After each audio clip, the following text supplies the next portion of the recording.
Hi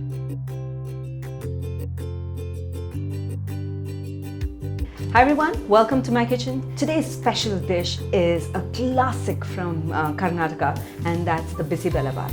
When I grew up, my mom used to feed us sambar rice very often, and that's the Tamil Nadu style sambar rice, which is made from sambar powder. You mix sambar and then mix the rice and then just simply eat it.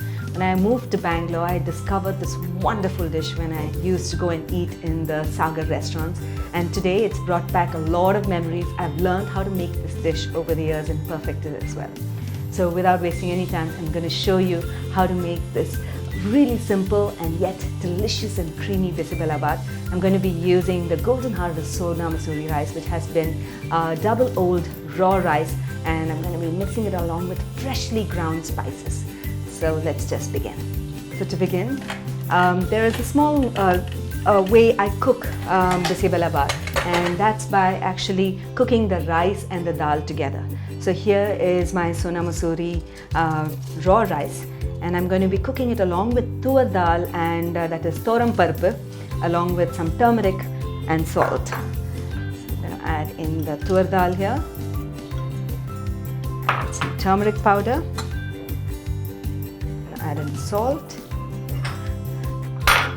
I'm going to add in the water and then pressure cook both of them until it becomes really nice and soft. So do ensure you add enough water, because we want the rice and dal to become nice and mushy.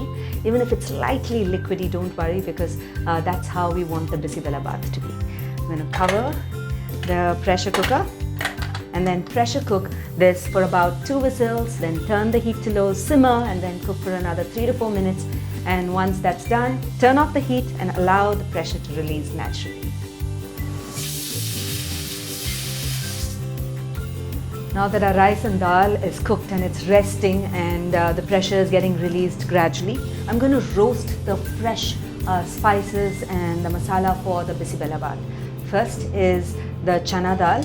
I'm going to add the chana dal and the urad dal. The two dals take a little while to roast. I'm going to add both of them and roast them first until they become light golden and crisp. Okay, it takes about good 2 to 3 minutes on low to medium heat. Ensure you roast them until they become light brown in color, okay, and not dark brown.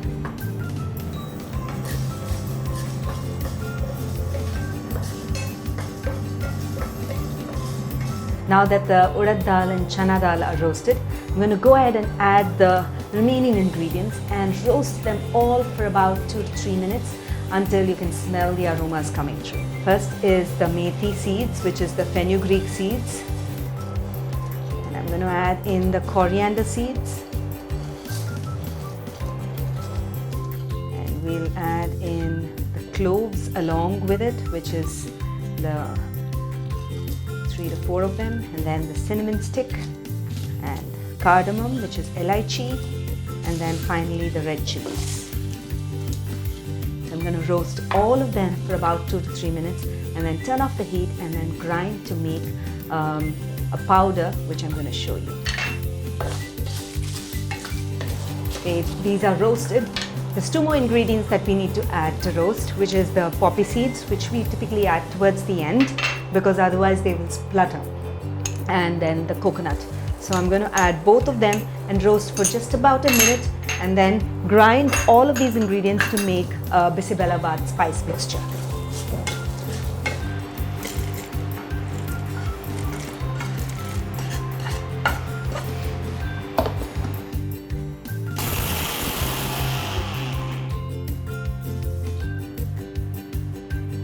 Now that I've made my Bisi Bele Bath spice mix, all I'm going to do is to cook all the vegetables along with the tamarind water, which is imli ka pani, and the Bisi Bele Bath spice mix in the pressure cooker for about a couple of whistles. So I'm going to begin adding one vegetable at a time.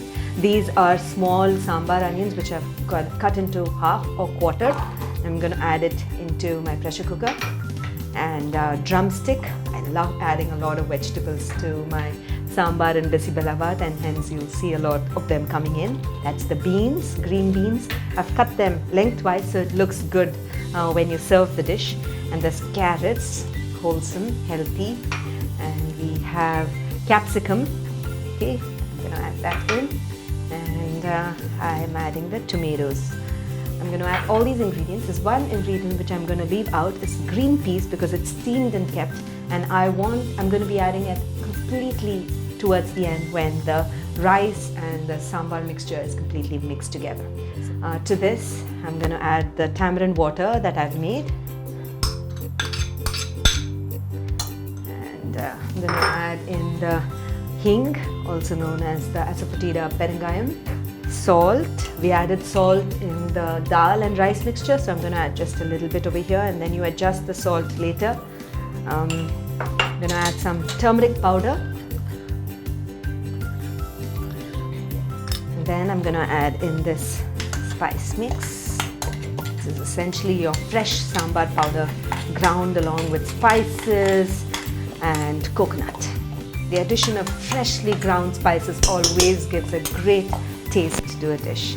And then jaggery. So in Karnataka, they typically add a little bit of sweetness to their Bisi Bele Bath and sambar, and hence the jaggery. Now add a little bit of water, and I'm going to cook all these vegetables just for about 2 whistles.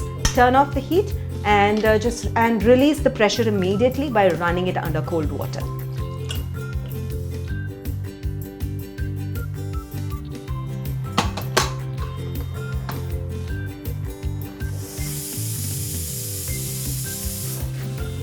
So the pressure is released completely, and I ran it under cold water and released the pressure quickly after 2 whistles.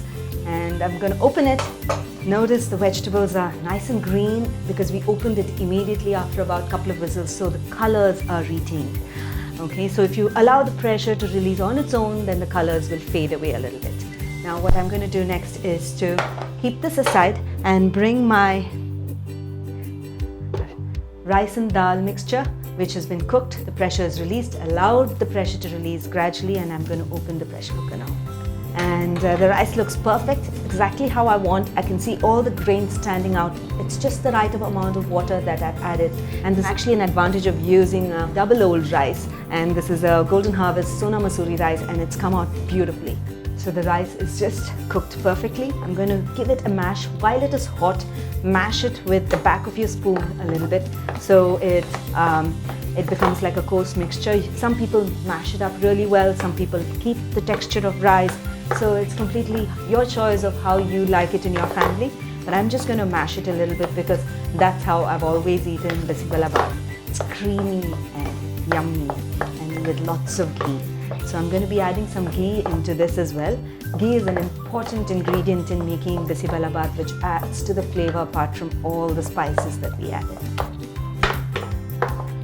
So I'm going to add a couple of tablespoons of ghee to this rice. Mix it in. And I'm going to add in this sambar that we have cooked. Add this in.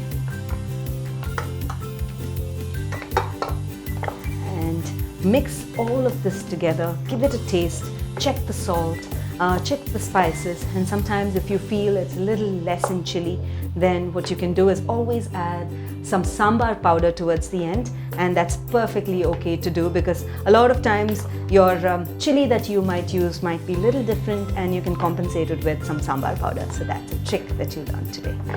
Okay, I'm going to mix it well. And the last thing that is remaining is to actually give the tadka, which is with mustard seeds, curry leaves, and then finally mix in the steamed green peas that we have to give it that rich color. So into my pan, I'm going to melt in ghee. Ghee again is important for the tadka. Okay, and I'm going to add in the mustard seeds and allow it to crackle, the red chilies, okay, and the curry leaves, which I'm going to tear and add it, and allow all of these to crackle, and then I'm going to mix it into my Bisi Bele Bath.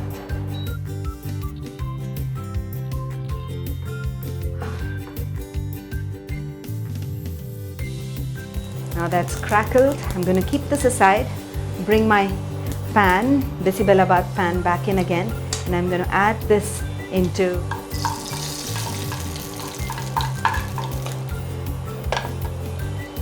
and then the green peas finally. Notice the color it's bringing in. And the coriander leaves, I never miss this. Add lots of it, not just 1 or 2 sprigs, but almost like quarter cup, because that's when the flavors all just come through. I'm just going to mix all this up, and our Bisi Bele Bath is ready to be served along with some bundi on the top, crispy bundi. You can also serve it along with some tomato onion raita and make a delicious Sunday brunch, and with just this one single dish. So now that's an elaborate but yet fulfilling recipe of making a Bisi Bele Bath. It is completely soul satisfying to actually roast all those spices and then cook all of them together and make it into this delicious mishmash of sambar, rice and tur dal. Do give this recipe a try. When you do, don't forget to share your feedback in the comments below, because I'll always be looking to hear back from you. So until then, until next time, happy cooking and healthy eating.